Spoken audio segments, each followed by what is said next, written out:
Olá, pessoal. A gente está de volta para continuar um papo super bacana com o nosso querido Felipe Carvalho. Vamos continuar conversando um pouquinho sobre a reforma tributária, Felipe? Vamos lá. Felipe já está aqui, fazendo parte do nosso podcast, co-apresentador com a gente. Co-host. Co-host, isso mesmo. Felipe, vamos seguir, porque esse assunto é um assunto muito interessante, né? Interessa a todos nós, todos os consumidores, de fato, porque seremos todos atingidos com a reforma. E então vamos para um assunto já de amplo interesse. A cesta básica, como é que vai ficar? Nós paramos falando da cesta básica, do que é básico para cada um, mas como que fica? Ela vai ficar livre de impostos? Como que isso vai ser? Uma pausa muito didática aqui. Só para esclarecer, Felipe, porque a gente fala muito de imposto a todo tempo, né? E como a gente está com o público, não é só profissionais da nossa área, só para esclarecer que imposto está dentro de um conceito amplo que é tributo. Quando a gente fala tributo, está falando de imposto, de contribuição, de taxa, e tributo é o conceito mais amplo. Pode seguir, Felipe, Perfeito, por favor. E só relembrando o conceito, a gente está falando de uma reforma do consumo, né? Exato. E aí, didaticamente falando, né, a gente vai ter IPI, ICMS, ISS, PIS e COFINS, 5 tributos que vão ser unificados em 2 tributos. Essa unificação em 2 também é bem particular nossa, porque o que a gente vai falar, eu acho, né, mas os estados e municípios não têm uma certa confiança na federal, nessa então divisão, por isso que a gente teve 2 e não um único IVA. A cesta básica, a promessa, e acredito não, vai ser cumprida, é 0 tributo sobre consumo, né?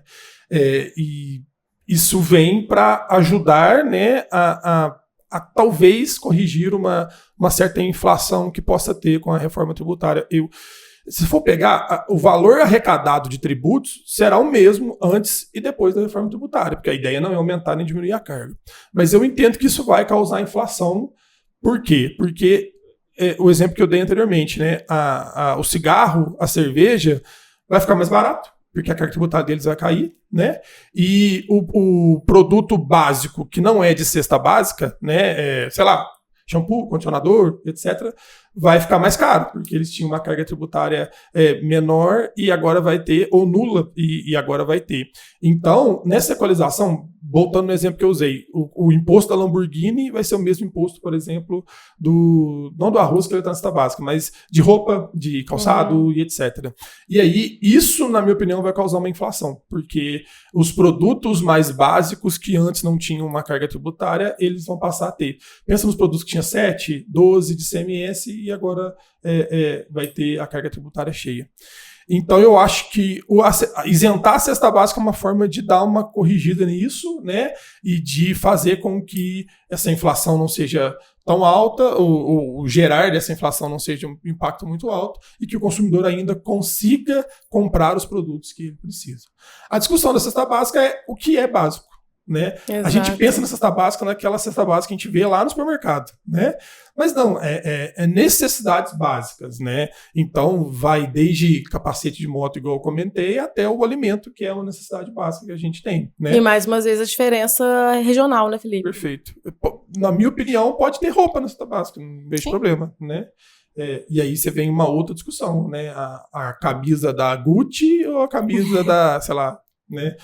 Da Hering, aí vai ter a mesma carga, né? Como separar isso e como não dar essa carga, isso é coisa ainda que a gente vai ser explicado. E essa lista de cestas básicas tem uma pré-lista lá já, se eu não me engano, na lei complementar, mas é um negócio que ainda vai ser muito discutido, e a regionalização nela. A ideia é que cada estado tem a sua cesta básica, né? Sim, aí tem até outras questões que acabam sendo conectadas, Felipe, como, por exemplo, a questão da tributação do gênero, né? A questão do absorvente, a essencialidade de itens, até observando essa diferença de gênero também. Sim, que é essencial para a mulher, mas não vai ser para o homem. Perfeito. Mas eu acredito que vai ter uma lista geral, nacional, onde isso vai ser ter que cumprido por todos os estados e municípios, óbvio. Mas vai ter uma parcela ali da cesta básica que os estados poderão escolher dentro, né? Isso, pelo menos o que eu pesquisei até agora, não está pronto ainda, né? O Congresso ainda vai discutir muito em cima disso. Tem um outro assunto, Felipe, que tem acendido umas dúvidas, que é a questão do Simples Nacional. Com a reforma tributária, o Simples deixa de existir? Como que o Simples fica? Não deixa de existir. Eu sou um cara se você for pensar tecnicamente falando do tributo, conceitualmente falando, o Simples é uma aberração tributária, né? Porque ele muda toda a lógica, muda toda a cadeia, ele trata o tributo de uma forma diferente, mas ele é necessário porque a Constituição fala que você tem que beneficiar a micro e pequena empresa, né? Eu acreditaria que o Simples Nacional funcionaria melhor se ele fosse o mesmo modelo IBS e CBS, porém com uma alíquota diferente. Eu acho que seria uma forma melhor de você adequar o Simples. Mas não, ele não vai ser modificado, ele não vai ser cancelado, não vai ser extinto, mas ele vai ser alterado. Porque dentro do Simples Nacional tem os 5 tributos. Isso. Ele vai passar a ter 2. Né? Então, dentro do Simples vai ter IBS e CBS, mais contribuição previdenciária, mais imposto de renda e mais contribuição social. Então, ele vai ser alterado, a lei complementar vai ter que ser reformulada, né? E dentro do Simples Nacional vai ser adequado. E já existe uma previsão das empresas do Simples poder optar por pagar o IBS e CBS da forma convencional. Então, você vai ter um Simples completo e um meio Simples, vamos dizer assim, né? Um Simples só para contribuição previdenciária, imposto de renda e contribuição social, e paga o IBS e CBS por fora, e o Simples com tudo, né? Eu acredito que esse vai ser o caminho que a gente vai ter. E por que ter esse caminho? Pensa numa loja de roupas que atende só consumidor final. Ela vai querer o Simples Full. Porque para ela, se ela paga IBS ou não faz diferença, porque ela não gera crédito na cadeia. Ela não entendeu? O consumidor final que compra não recupera do IBS e CBS. Agora, uma empresa do Simples Nacional como nós, que atendemos empresas... Aí já é interessante. Por conta o do nosso crédito. cliente vai querer o crédito CBS e IBS, né? Porque ele vai ter crédito full, vai ser não acumulativo. Se eu for o Simples full, o Simples completo, eu não vou gerar esse crédito para ele.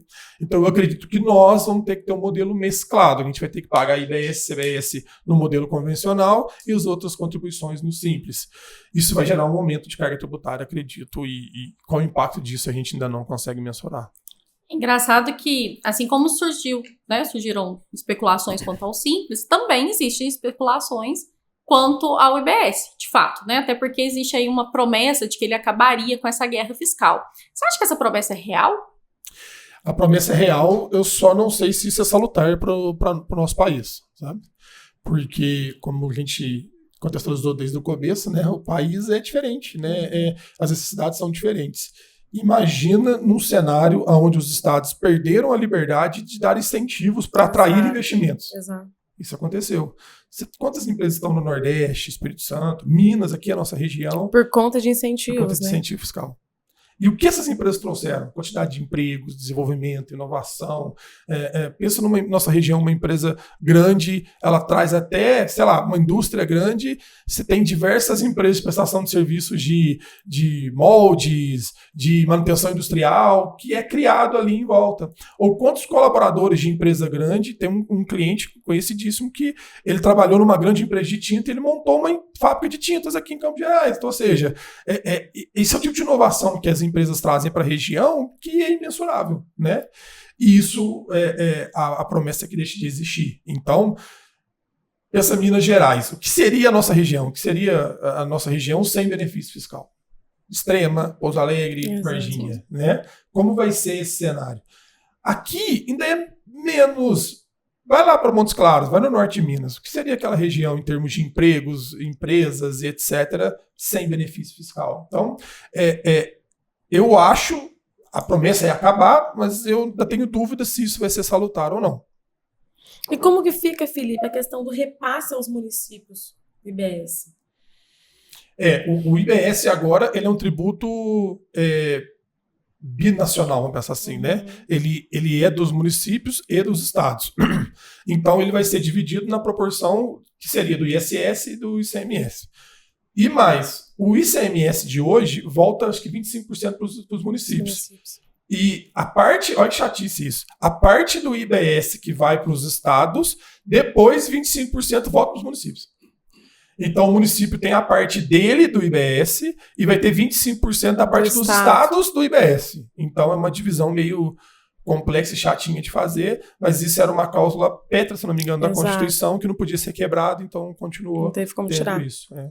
E pensando nessas alterações sistemáticas, como que fica a questão do IPI? Ele permanece ou ele é substituído? Qual que é a relação dele com o imposto seletivo? O que vai acontecer?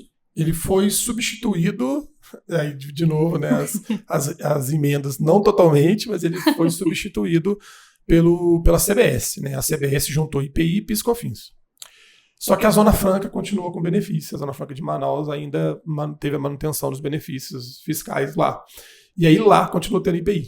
Então a gente vai ter o IPI ainda parcial, né? na tributação das empresas da Zona Franca, tanto na parte de importação lá, nos tributos aduaneiros, o IPI vai incidir, quanto no faturamento deles lá. E aí fala-se tanto na lei complementar, né, e nas normas que virão depois, que esse IPI a gente vai poder creditar na CBS. Então eu comprei na Zona Franca e veio com o IPI. Eu perdi esse crédito, eu vou poder recuperar na CBS. O que está escuro ainda, veio com 25% de IPI. E minha carga tributária da CBS é 10, 12. Vou poder creditar totalmente, vou ter que se tornar parte do crédito. Isso ainda não está regulamentado como que vai vir.